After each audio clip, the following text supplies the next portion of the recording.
बताया है कि सभी ने, जो भी संत हैं या परमात्मा आए थे, उन्होंने जो साधना बताई यथार्थ, और जिन महापुरुषों ने भगवान पाया उन्होंने हठ योग नहीं किए, 2.5 घंटे सुबह 2.5 घंटे शाम साधना नहीं की।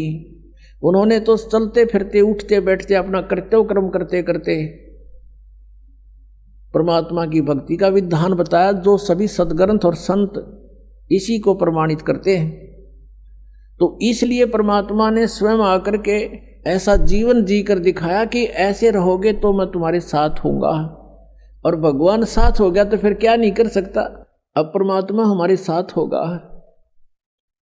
और सभी कहा करते हैं कि भगवान ना रूठना चाहिए, संसार वैसे कर रूठ जाए, रूठो जग सारा, रूठो ना भगवान हमारा। तो परमात्मा को प्रसन्न करने के लिए हम साधकों ने प्रयत्न करना है। और किस तरीके से भगवान राजी हो, किस तरीके से, किस विधि से भगवान प्रसन्न हो, हमने वो सारे तरीके अपनाने पड़ेंगे अपने प्रभु को प्रसन्न करने के लिए। तो वो तरीके स्वयं परमात्मा आकर बता के गए। एक तो छल कपट नहीं करे, चोरी ठगी जारी नहीं करे, किसी की आत्मा नहीं दुखा अपने स्वार्थवश, और भी मन कर्म वचन से भी किसी को दुख नहीं दे। तुमने उस दरगाह का मैल नहीं देखा, धर्मराज के तिल तिल का लेखा। हम मन में बुरा सोचते भी हैं किसी का, वो भी अकाउंट आपका लिखा जाता है। और यदि आप किसी का भला सोचते हो और आप कर भी नहीं सकते हो तो भी आपका गुड अकाउंट बनता है, अच्छा लेखा बनता है। तो हमने पहले तो अपने आप को बहुत सेट करना पड़ेगा। हम घने बिगड़ गए, एक दिन से नहीं, हम तो असंख्य युगों से बिगड़े हुए हैं। और अब हमें सेट होने का ये मार्ग मिला है, विधि मिली है, ये औषधि मिली है, जिससे हमारे अंदर की विकार जलेंगे। इस ज्ञान से हम सेट होवांगे, और फिर सेट होवांगे तभी परमात्मा के निकट जाएंगे। क्योंकि हम सभी प्राणी एक ही परमात्मा के हैं, चाहे हाथी है चाहे चींटी है, राजा है या रंक है, हिंदू है मुसलमान या सिख या ईसाई है। इस काल ने हमें भ्रमित करके अलग अलग बना दिया। हम अलग हुए क्यों करें? क्योंकि हमने भगवान की चाह है। हमने भगवान पाने के लिए ही हम मुसलमान बने, परमात्मा पाने के लिए हम हिंदू बने, भगवान के लिए हम सिख बने, भगवान के लिए हम ईसाई बने, क्योंकि ईसा जी के वचनों का अनुसरण करने वालों को ईसाई कहने लगे। तो हम इसलिए अलग अलग हुए। अब हम बुद्धिमान हैं। पहले तो हम एक व्यक्ति पर आश्रित थे, किसी संत गुरु पर, उसने जो बता दिया हम सही मानते थे। अब हमारे सभी सदग्रंथ और जिन महापुरुषों ने परमात्मा पाए उनके विचार ये बताते हैं, और उनके सब एक मेल खाते हैं। तो हमने अब उन भ्रमित वचनों को छोड़ना पड़ेगा, चाहे वो हिंदू धर्म के हैं, चाहे वो ईसाई धर्म के हैं, चाहे वो मुसलमान धर्म के या सिख धर्म के हैं, जो शास्त्र प्रमाणित नहीं है, उनको त्यागना पड़ेगा। और तभी हम भगवान के निकट जा सकते हैं। तो वो कौन से हैं, उसमें चाहे मर्यादा भंग हो, चाहे कोई धार्मिक हमारे लोग नाराज हो, इसकी परवाह नहीं करनी है। हमने अपना कल्याण करवाना। तो इस प्रकार हम उस परमात्मा के निकट पहुंच सकेंगे। उसके लिए क्या करना है? उसके लिए भगवान ने स्वयं आकर के हमें यही बताया है कि मैं जो रिहर्सल करके दिखा रहा हूं तुम ऐसे रहना। अब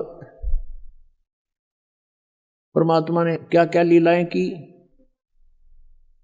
साईं इतना दीजियो जा मैं कुटुंब समावे, हम भी भूखे ना रहे अतिथि न भूखो जावे।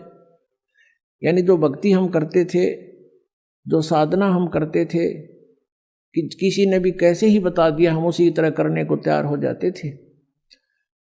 अब प्रसंग चल रहा था कि ये सुबह 2.5 घंटे, शाम में 2.5 घंटे बैठने का विधान ये संत मत का नहीं है, ये तो हठ योग है। और ये तो हजारों वर्ष करके देख लिया, इससे कुछ भी ना मिल रहा। और कहते ध्यान लगाते हैं, ये नकली पंथ वाले कहते हैं सीधा त्रिकुटी पर जाते हैं, और त्रिकुटी यहाँ नहीं है, त्रिकुटी इसके पीछे है, इस बैक साइड में। और कहते हैं त्रिकुटी से हम सीधा ऊपर को चलते हैं। ऊपर कहाँ जाओगे तुम? न सतनाम का बेरा न सतलोक का बेरा। सतनाम को कहीं तुम स्थान बता रहे हो, और सतनाम को कहीं सतपुरुष बता रहे हो। और सतनाम तो जड़ है सारे मार्ग की, सतनाम 2 अक्षर का मंत्र है। इस चीज में एक ओम है, एक तत् है।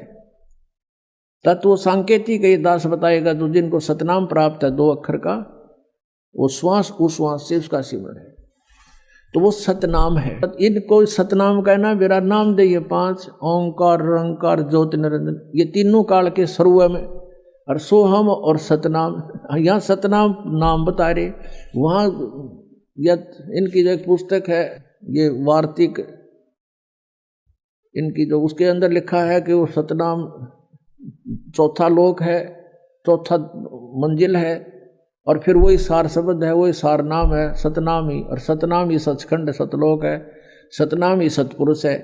अरे झूठा ज्ञान और ध्यान कहाँ लाओ तुम? ये बाद विदा चतुराई, तुम्हारा ज्ञान यूजलेस है, तुम ध्यान कहाँ लगा रहे हो? तुम्हारा थ्योरी गलत है, प्रैक्टिकल क्या करोगे तुम? तो जिन भी महापुरुषों ने परमात्मा मिला, किन किन ने मिला? आदरणीय धर्मदास साहिब जी को, आदरणीय मलुकदास साहिब जी को, आदरणीय दादू दास साहिब जी को, आदरणीय नानक साहिब जी को, आदरणीय गरीबदास साहिब जी को, गांव छुरानी जिला ददर हरियाणा वाले को, आदरणीय घीसा दास साहिब जी को, गांव खेकड़ा जिला मेरठ उत्तर प्रदेश में।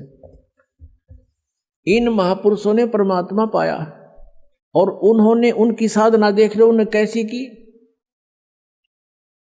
जैसे गरीबदास जी किसान थे, खेती करते थे और भक्ति भी करते थे, और परमात्मा स्वयं आए थे, दुल्हे का कार्य भी करते थे। वो कभी हठ योग उनके जीवन में आप दिखा दो इतिहास में या उनकी वाणी में कहीं भी किया या लिखा हो।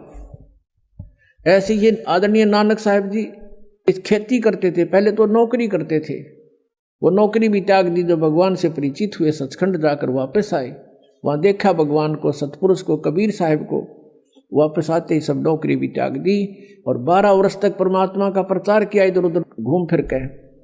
फिर परमेश्वर का आदेश हुआ कि आप बैठ जाओ, आपका विरोध बहुत हो जाएगा, काल के दूत सक्रिय हो गए हैं, आप घर पे अपना साधना करो और आने दो समय। अब इस नाम को गुप्त रखना।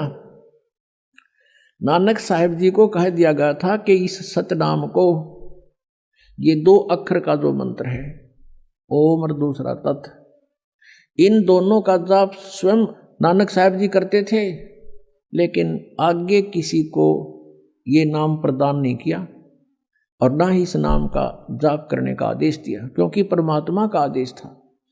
जैसे कबीर परमेश्वर जी की वाणी में लिखा कि धर्मदास तो 1,00,000 दुहाई, ये सार नाम कितबार न जाई, ये सार नाम बार जो पढ़ी, और बिचली पीढ़ी हंस नी तरही। धर्मदास तो 1,00,000 दुहाई, ये मूल ज्ञान कहीं बार न जाई, मूल ज्ञान बार जो पढ़ी, बिचली पीढ़ी हंस नी तरही। मूल ज्ञान को तब तक छुपाई जब तक 12 पंथ मिट जाई। एक तो मूल ज्ञान है, जो ज्ञान मूल ज्ञान ये ज्ञान है जो अब दास आपके समक्ष रूबरू करा रहा है। एक मूल मंत्र है सतनाम सार नाम, इनको भी गुप्त रखना था। नित्यकाल के दूत सारे यही नाम देते मिलते, वो अधिकारी वो है नहीं, और जनता भ्रमित हो जाती कि वो भी वही मंत्र देते हैं, वो भी वही साधना बताते हैं। एक कोगल है,